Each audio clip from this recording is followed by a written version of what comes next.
Maintenant, on va procéder à l'installation de Kali Linux en tant que machine virtuelle. Donc pour ça, il suffit de cliquer sur la machine concernée et de cliquer par la suite sur le bouton Démarrer. On peut également se contenter de cliquer sur la touche Entrée du clavier afin de lancer la machine virtuelle. Donc on lance et on attend que ça boot sur le fichier ISO qu'on a préalablement notifié. Donc Kali Linux s'est lancé et il nous propose plusieurs options. Que ce soit en tant que machine virtuelle ou que ce soit sur une machine réelle ou sur une clé USB, l'installation est toujours la même. Donc là, Kali Linux, il ne sait pas qu'il est en train d'être installé en tant que machine virtuelle. Donc il propose exactement la même procédure d'installation qu'il proposerait d'habitude pour une installation sur une machine réelle. Donc dès le démarrage de l'installation, Kali Linux nous propose de choisir une option. On peut décider d'installer Kali Linux via l'invite de commande, c'est-à-dire via le terminal. On peut également choisir l'installation via l'interface graphique. Donc nous on va choisir l'interface graphique car c'est plus évident au niveau de l'installation. Donc on clique sur Entrée. Et maintenant, il est en train de configurer l'interface graphique afin de nous afficher les différentes informations. Il nous propose de choisir notre langue. Donc c'est français. France. Français encore. Donc là, il est en train de charger les différents modules dans le fichier ISO. Configuration du réseau. En général, l'installation d'un Kali Linux dure à peu près une vingtaine de minutes. Donc ce n'est pas quelque chose de très lent.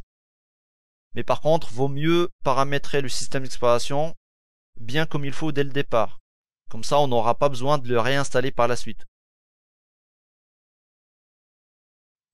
Donc là, il nous propose de donner un nom à notre machine.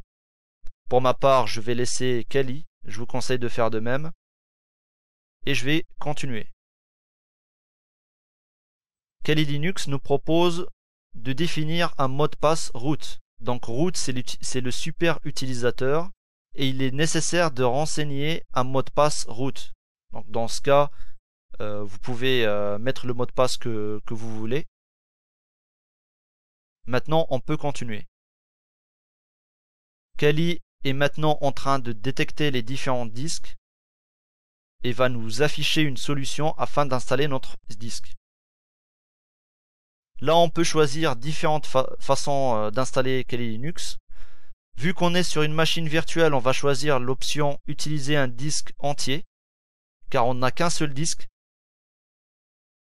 Mais si vous aviez plusieurs disques ou plusieurs systèmes d'exploitation installés sur votre ordinateur, à ce moment-là, vous pouvez choisir d'utiliser une partition ou d'utiliser un seul disque ou autre afin de faire un dual boot ou bien d'utiliser juste une petite partie de votre disque dur. On appuie encore sur continuer. Encore une fois. Terminer le partitionnement et appliquer les changements. Continuer. Maintenant, il nous demande s'il faut appliquer les changements sur les disques. Donc on coche la case oui et on clique sur continuer.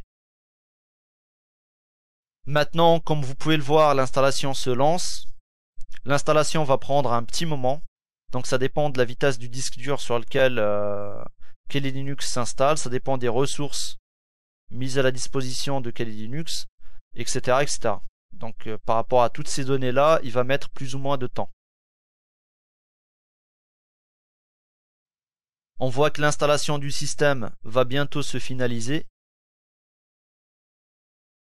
L'installation du système a duré à peu près 6 minutes chez moi. Donc ce n'est pas très long. Ça devrait s'installer assez rapidement chez vous. Après l'installation, Kali Linux nous demande si on veut utiliser un miroir sur le réseau pour permettre de compléter les logiciels présents. C'est-à-dire que si on choisit d'utiliser un miroir, il va mettre à jour les logiciels avant d'arriver au système d'exploitation. Je vous conseille vivement de cocher la case oui afin de lancer la procédure de mise à jour à partir du miroir réseau. Et là, on peut continuer. Ici, vous laissez vide, vous n'avez pas besoin de marquer quoi que ce soit. Vous pouvez choisir l'outil de gestion des paquets. Donc, on va choisir la France de préférence et on va continuer. Donc là, on est invité à choisir un miroir qui se trouve de préférence dans notre pays. On va choisir le premier miroir qui est ftp-fr-debian.org. Vous pouvez également choisir d'autres miroirs.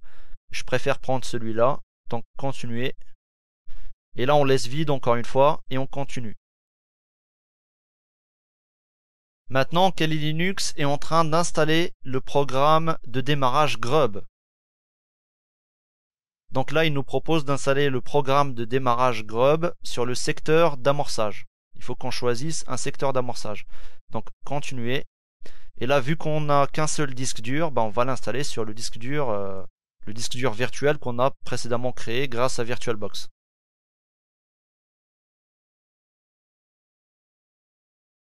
Le Grub est en train de s'installer et l'installation globale est en train de se finaliser. L'installation est terminée et vous allez pouvoir maintenant démarrer le nouveau système. Veuillez vérifier que le support d'installation est bien retiré afin que le nouveau système puisse démarrer et éviter de relancer la procédure d'installation. Bien évidemment, Kali Linux ne sait pas qu'il est en train d'être installé en tant que machine virtuelle. Donc c'est pour ça qu'on a ce genre de message. Mais vous n'avez plus besoin de toucher à la configuration de votre machine virtuelle. Normalement, il n'y aura pas de problème. Fin de l'installation. Voilà, une fois l'installation finie, VirtualBox va redémarrer la machine et vous allez pouvoir booter sur votre session.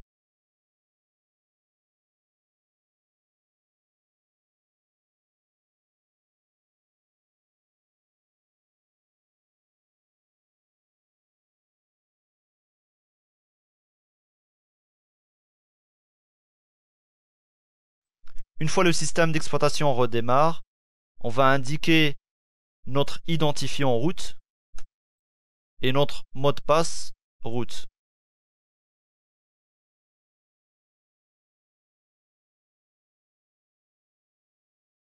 Maintenant, on peut dire que Kali Linux s'est bien installé.